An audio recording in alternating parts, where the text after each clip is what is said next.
if everything is written, then human beings have no free will. This is the opposite response to that. And the Christians and others had been debating about this issue for centuries before. So this ideas swirled in the society in Syria, in Antioch, in Jerusalem, in Persia, in Greece. These ideas were reflected upon, right? And the different societies, different communities, different schools of thought, philosophies evolved to explain how it is. For all of them, they either ended up saying God doesn't know and human beings have free will, or they ended up saying God knows and human beings don't have free will. These are the two positions that were held. Islam, as Prophet Muhammad ﷺ taught from Allah subhanahu wa ta'ala,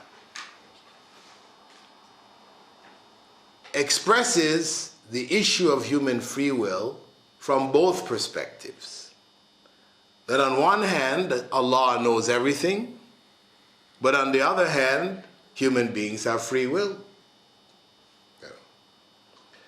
For the philosophers, how can you put these two things together?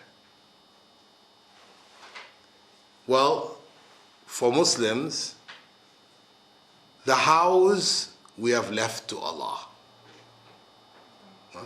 The hows we have left to Allah. He knows best how these two things come together. For us, it is enough to know that we have free will, for which we are rewarded or punished when we make choices. If there were no free will, then the judgment would be meaningless. It would be an exercise in futility.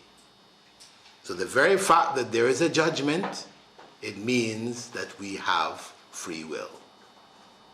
At the same time, Allah knows everything.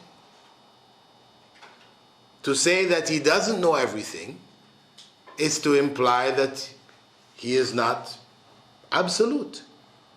If there's some element of knowledge that escapes Him, He's not a complete God.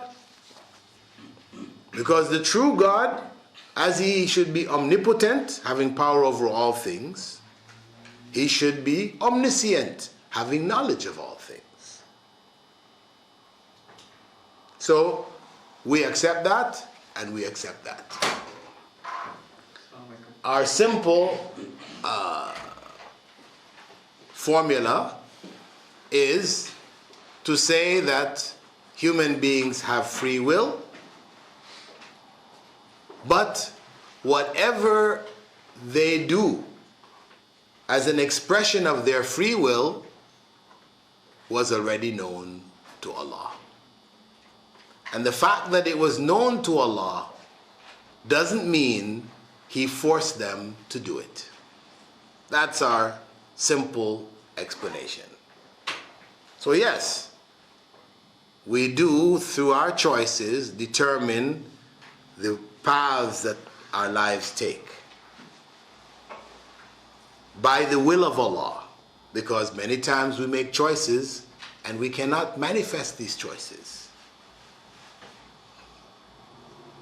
We make choices all the time.